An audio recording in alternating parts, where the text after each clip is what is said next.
Hello, everybody. My name is Scott Palmer, and I'm delighted to be here at Wayne Presbyterian Church today with Reverend Casey Thompson, who is just beginning his appointment at Wayne Presbyterian. It's great to have you here. Thank you. Let's begin by getting to know you a little bit. Obviously, this is going to be a getting to know you process with you and the congregation and vice versa. Let's begin with your name. I understand you prefer to be called Casey. I do. My full name is Louis Casey Thompson. I was named after both my grandfathers, but my parents preferred Casey. But they didn't like the way it sounded the other way, so both me and my sister go by our middle name. Casey, very early on, you've gotten to know a few people just by shaking hands and saying hello and meeting folks. How are you finding Wayne Presbyterian? Very exciting. People here have a sort of palpable sense of expectation about what their church might be, and it's very exciting to a pastor. So there's a sense here of what might be, which is, again, it's very... Well, the word is exciting. Mm-hmm. Mm-hmm. You mentioned the congregation's expectations. How about your expectations for the church? We get this question a lot as pastors, and often it comes in sort of guise of what's your vision for the church. And most pastors that I sort of respect tend not to answer this question. And let me tell you why. Sure. If you were to ask me now, what you would be getting are sort of a vision of my ministry rather than a vision of what this church can be. And what is part of the beauty of the church is, as Paul wrote about it, is that we're a body of Christ and that there's not one member who's more important than the other. And so as we sort of move forward, it's the surprises that come up out of the congregation that really sort of create a rich church. And if you are sort of too dogmatic about where you're headed, you never get to see those surprises. Let's talk about your family, because obviously you spent some time in the South, and your wife Sharon, and you have two young daughters, Willow and Lily. Mm-hmm. How are they finding life on the main line? They're liking it so far, and I hope they will continue to. I think they're settling in, and they're meeting friends, and there's some rough spots from time to time. And since our house is a total mess, it is less space for them to get away from each other when that's happening. People have been so kind and have already stopped by and said hello and introduced themselves. That it's obviously a very welcoming place. We look forward to getting to know it better. Casey, you describe your wife Sharon as being quietly hilarious. Yeah, she's upset I said that. Well, I think that would be a great quality for a minister's wife. It's too much pressure now. She has to every once in a while come out with a one-liner that cracks everyone out. So I've ruined the quiet part of it. Now they expect to see it coming. The hilarious part's coming. We have some questions, Casey, that have been sent our way from members of the congregation, members of the session. Great. Some are light, others are a little deeper. Okay. And we're going to give you a chance to share your answers with us. Why did you want to come to Wayne Presbyterian, and what was it about the church, the people in the area, that was exciting to you? I started praying about probably 6 months ago, maybe a little longer, maybe up to a year ago, that the present position I was in was one that I had done for a while, but even before seminary, had done very similar programmatic responsibilities for. And so it was something I could sort of do in my sleep at that point. And the sense of challenge wasn't as strong as it had been. And so I started praying that wherever it was that God wanted me to go, that's where I would go. But if you could, please start preparing a place for me to be. And I revisited that prayer over that time, and then within a 2-day period, 3 different churches called, asking about this sort of position. Wayne was the first one that called, and then within 2 hours, another one called. And then a day later, when I was actually checking up on Wayne, another call came in. And so there were these 3, and part of our tradition says that if things happen like that, you start hearing from lots of different places, it's time to at least pay attention. What I found in Wayne, more so than the other 2, was a certain kinship with the church where I was. there's a certain similarity between Wayne and Idlewild. Buildings are similar, staff is similar, sort of its tradition of mission and outreach in the city is similar. There are so many things that sort of lined up in a sense of, okay, I know what I'm stepping into in terms of what happens organizationally. What happens with personalities, that's always a question. But stepping into this, it was like stepping into the position of the person across the hall, one that I had sort of watched for 5 years. And so I started looking at it, and a certain kinship made it attractive because Idlewild is a great church. Really deeply committed, loving place.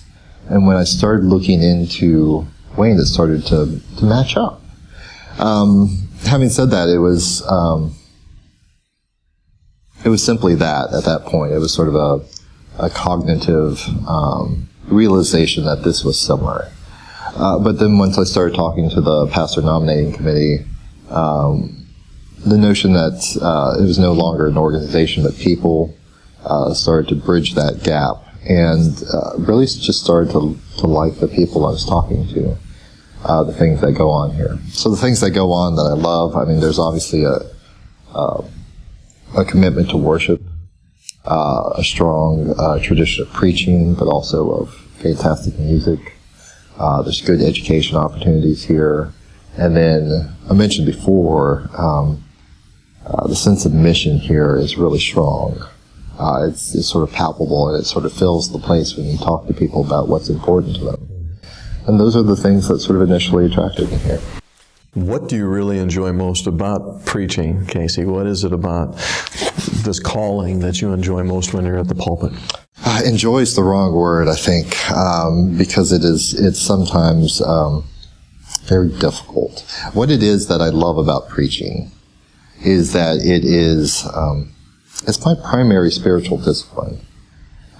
Because what it does is it forces me together with Scripture every week. And it forces me to sort of say, okay, what is it about this that is speaking to my life or to other people's lives? And in that, there's a conversation with God. And so it brings sort of prayer to the forefront of your life every day as you're working on this. The reason I say I don't always enjoy it, there's an old adage about writing, I enjoy having written, but writing itself is... It's the same way with sort of preaching, is that often it brings before you some quite difficult interior work. And so if you're going to be honest and authentic before people, that requires you to sort of get yourself in order, which is sometimes can be painful, but always worth it. And so that's what I love about it, is that it's a way that I grow in my own faith while helping other people do the same. Now, preaching is a little bit of a different discipline, I would think, than pastoring. Right. What do you enjoy about being a pastor? The amazing thing about being a pastor is that you are invited into people's lives at the most crucial moments. And so, who else gets invited into the room of someone who's dying to be with a family? And who else gets to stand a foot and a half away from two people as they make the most beautiful promises in their life? And who else gets to sit with someone who is really wondering about their life and needs someone that they trust? It's a sort of unique relationship, and it sort of crosses generations as well. And so that's true of people when they're 80, and it's true with their grandchildren as well, is that you get to have these conversations that nobody else really gets to have. Another member of the congregation wanted to know, what challenges do you see in the church, and how do you envision overcoming them? Two-part question. Actually, the challenges may be more than two parts. Start with young adults. The generation that is missing in most Presbyterian churches, actually in most churches, period, are people about 20 to 35. That's not unusual. In the past, the mantra has always been, wait till they have children and they'll come back. However, there is that sort of missing generation, and it's always sort of been missing in the church, whatever sort of era you're looking at. It's a challenge here as well. one of the extraordinary things that was happening at Idlewild was that 60% of our new members were in their 20s or 30s. And that's true over the last 5 years. In fact, our largest sort of population had actually become about 25 to 45, which was about a third of the church.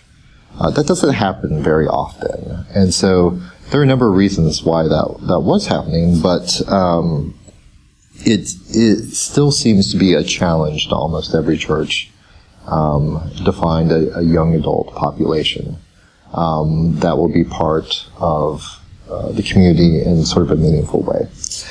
And so one of the challenges that remains for us here is to find that community as well. How you go about addressing that, I've already had some conversations with different people, and some people say, okay, you have to have a contemporary service, that's what drives young adult.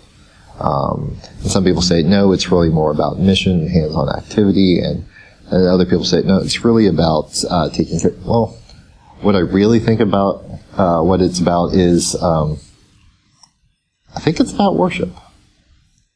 And it doesn't matter what type of worship it is, as long as it's authentic.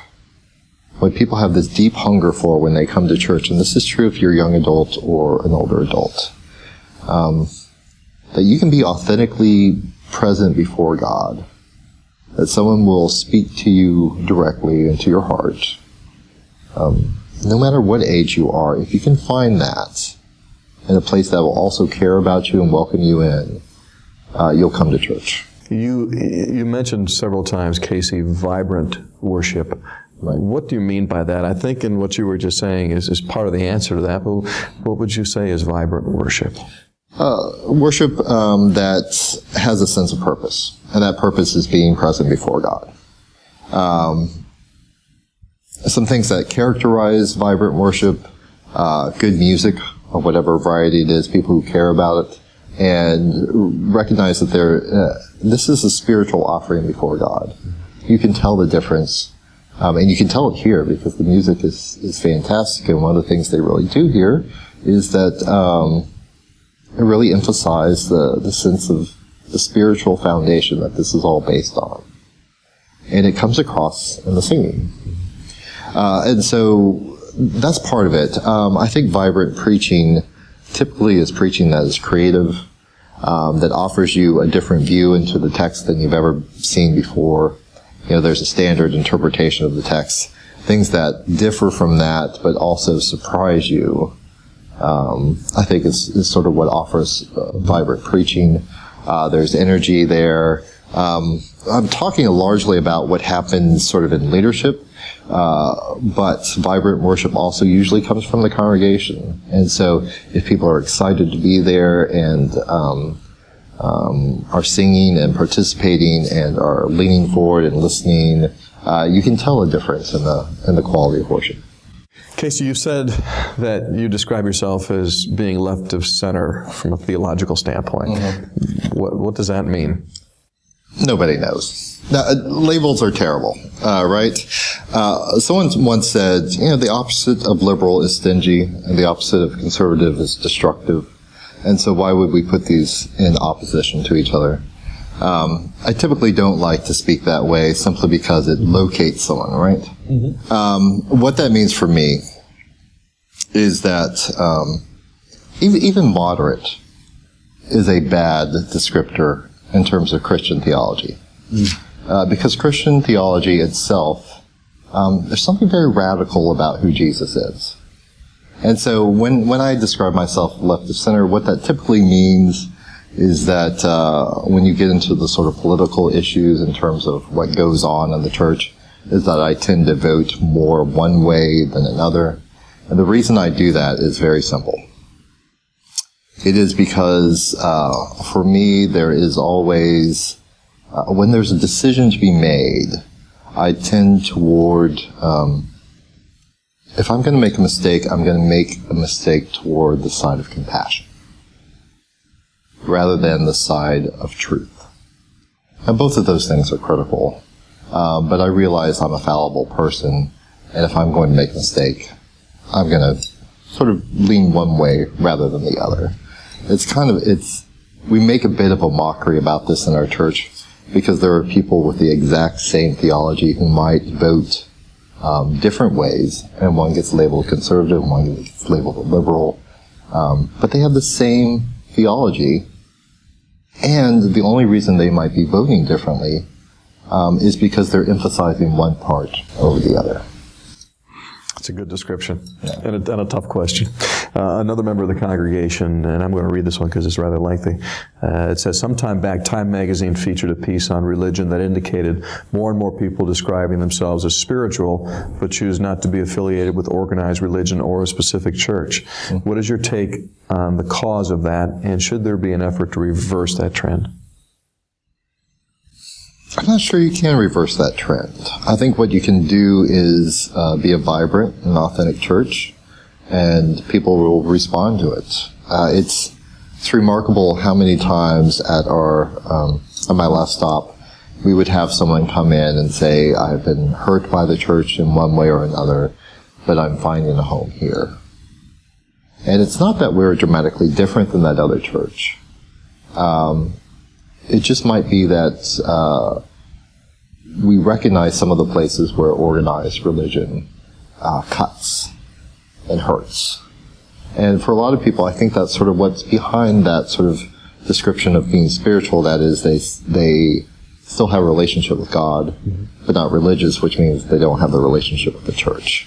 Now, for me, I'm a good Calvinist, and I believe you can't really have the relationship with God without that support of the church. You can, but the church is still critical in that. It's what supports you. It's what sort of pushes you back and makes you accountable. It's critical. And so what I would like to do is always gather those people in and say, okay, I understand what you're saying, but this is what you're missing with the church. People to help take care of you. People to witness to you about God's love when you are in despair and you can't see it for yourself. These are things that are being missed if you're just going to be spiritual and not religious. If you're just going to be in a relationship with God and not of any of God's children. Casey, and this is another long question, so okay. If you forgive me, I'm going to read it. How do you see Wayne Presbyterian vis-a-vis, I don't know when people write vis-a-vis, other churches in the mainline community, and is there an interest or need to become more collaborative across denominations, or the opposite, a need for more separation, or perhaps something in the middle, meeting of the minds, I guess, between the denominations? Right. We're in an age where denominations seem to be becoming less important to people in terms of theology or identity. And in fact, it's not uncommon if you were to have an Episcopalian, a Methodist, Presbyterian in the room, that they would nod while the other is talking about their theology. There seems to be a lot of similarity, and it's become more and more so. And so I come out of an ecumenical tradition. In fact, Presbyterians are very ecumenical, and I used to work with a number of different people in a young adult sphere who were from different denominations. And so I've always leaned toward being in partnership with people all across the spectrum. Now, I don't think there's necessarily a need to define ourselves against someone, but occasionally it is helpful to say, that type of Christianity right there is not who we are. Sometimes it's important to say that's not really what we're about. Mm-hmm. There are types of Christianity, for instance, that emphasize or speak about love in a way that sounds a lot like hate, and that's not what we're about. And so we need to be careful about who we're in partnership with. But I'm guessing that most of the denominations that we would meet along the main line, if they want to do something with us, and we find that that collaboration would be fruitful for us, absolutely we'll work with them. Casey, what would you say to a person who may have just found this interview quite by accident, perhaps, and are listening to us, and they're thinking about Wayne Presbyterian Church? Maybe they've been here before, maybe they visited, but they have not committed to membership. What would you say are the advantages of being a member of a church? So I'm not sure there are advantages to being a member. Membership is about dedicated service. Membership is about doing what Jesus asked, which is picking up your cross, following me. And often that means that it is, it's easier not to be a member. However, what it means to be a member is that you are part of the body of Christ. And I don't think there's anything more extraordinary than that in the world. It means that you're part of a family that loves you. It means that you're part of a family that is opening to asking questions about faith with you and isn't scared about those answers. It means that when you are hurt, there's someone there to be there for you. Being part of a church is pretty extraordinary. It's a widening of your family, but at the same time, it widens your heart. And the widening of the heart sometimes comes with growth pains. So, if you're looking only for benefits without costs, you won't really find it. Mm-hmm. Dietrich Bonhoeffer, who was a theologian, 1940s Germany, said that America tends toward that sort of thinking, which is that it's all benefit and no cost. And he called this cheap grace. And then he wrote this great book. It's called The Cost of Discipleship, which is actually that it is hard to be a Christian, but it's so worthwhile. And if you know the story of Dietrich Bonhoeffer, he was actually one of those who was in opposition to Hitler and who was killed in the concentration camps. And so this is a person who knows what he's talking about. But one of the spiritual warnings he gave to America was beware of this sense of only benefit. Mm-hmm. Because it is a costly discipleship. But we're also talking about eternal joy. And we're talking about life with great meaning. Eternal life can also be described as a life of the age, which is that there is a fullness in you and a joy and an abundance that isn't available any other way. To truly be connected to God and to feel that in you is extraordinary.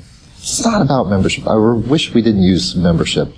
I wish we talked about discipleship instead. Looking back 5 years from now, would you want to be thought of as an agent of change? And if so, what changes 5 years from now would you look back and say that hopefully the church is going in that direction? Right. I'd like to be known as an agent of faith more than anything else. I was speaking to someone about this recently. There's such a desire to be effective. And what God calls us to is not being effective. What God calls us to do is to be faithful.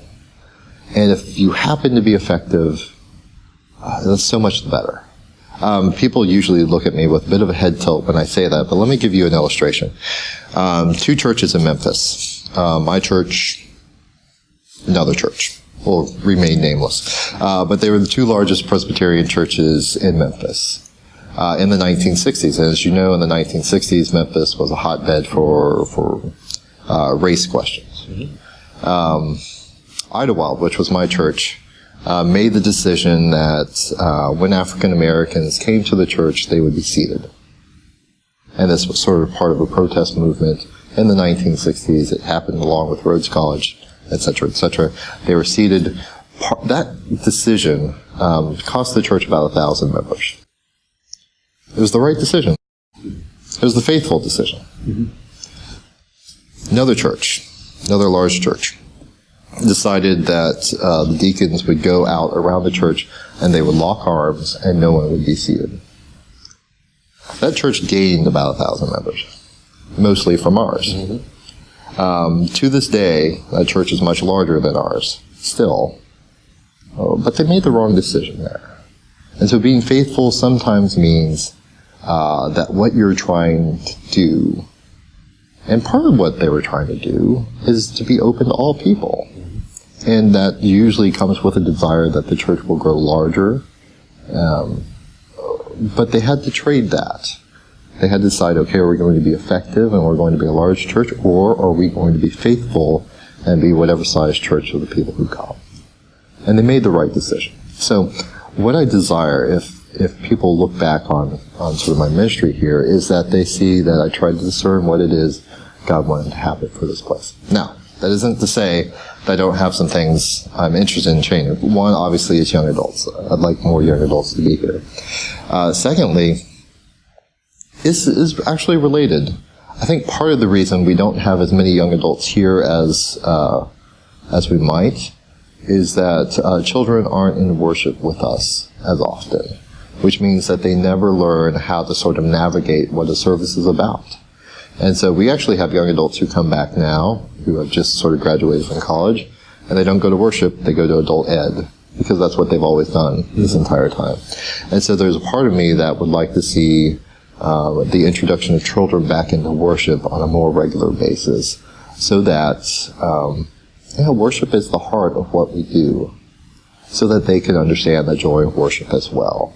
Because it's not something that comes easily. It's something that you have to learn to navigate. Mm-hmm. We promised you and our viewers that we'd have some lighthearted questions as well, Casey. So we're going to have a couple of those. What gets you going in the morning, and what keeps you awake at night? For me, I think the answer to both of those is caffeine and coffee. How about yourself? I'm usually woken up by my youngest daughter, who comes and shakes the bed. The responsibility of leading a congregation is something that can keep you up at night. Mm-hmm. Your favorite sport, Casey? My favorite sport is basketball. I'm a huge Dallas Mavericks fan. I told you earlier that I was a Dallas Maverick ball boy for 1 year. There's something about that game that I love. I play it badly, but it's my favorite sport, easily. If you were not a Presbyterian minister, what do you think your calling would have been? I think I'd be a writer. It's as hard of a calling, though. So I would love to think, I like to think of myself as I would be a novelist. Very good. What is your best trait? And you know what we'll follow that question with. But let's start with what is my best trait? I like people. That's a great trait. And your worst fault? My worst fault. Now, if this were a job interview, I'd have to say I was a perfectionist who cares too much, right? Sure. So what's my worst fault? I'm a Dallas Cowboy fan.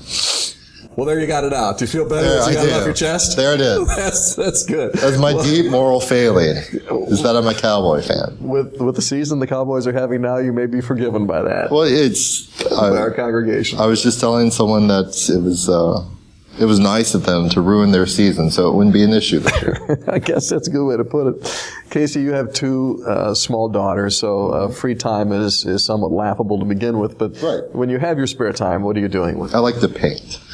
That's one of the things I do. I read.